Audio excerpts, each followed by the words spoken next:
ఇప్పుడు జెంట్స్ అంటే యాక్చువల్గా ఒక డ్రైవర్ అంటే ఎక్కడన్నా డ్యూటీ ఉంది, వెళ్ళామా వచ్చామా రూమ్లో కూర్చొని ఉంటాం, మళ్ళీ డ్యూటీ పడేదాకా రూమ్లోనే.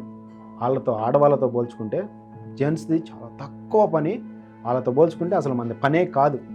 నేను ఒక్క మాటతో చెప్పాలంటే వాళ్ళతో పోల్చుకుంటే మన పని కాదు. ఓకే. ఎందుకంటే పొద్దున్నే నిద్ర లేచిన దగ్గర నుంచి వాళ్ళ స్కూల్కి పంపించి, వాళ్ళకి ఆఫీసులకు పంపించి, వాళ్ళకి టిఫిన్ చేసి, మధ్యాహ్నం కూడా మళ్ళీ వాళ్ళకి ఫుడ్కి రెడీ చేసి, వాళ్ళు వచ్చిన తర్వాత ఫుడ్ పెట్టి, తర్వాత మళ్ళీ నైట్కి ఫుడ్ రెడీ చేసి, అవన్నీ కడుక్కొని చేసుకొని నైట్ మళ్ళీ ఏ టైంకి పడుకుంటారో తెలియదమ్మా.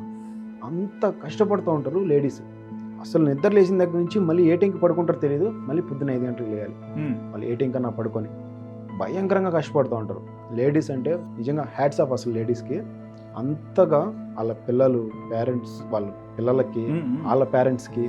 ఈ మధ్య ఒక ఆమె భీమవరం వాళ్ళ పిల్లల కోసం మంచిగా షాపింగ్ చేసుకుని కొద్ది సంవత్సరాలు పనిచేసి తర్వాత ఇంటికి వస్తూ ఉంటే ఏదో హార్ట్ స్ట్రోక్ వచ్చి బస్సులో, హైదరాబాద్ నుంచి ఇంటికి వెళ్ళే బస్సులో చనిపోయింది.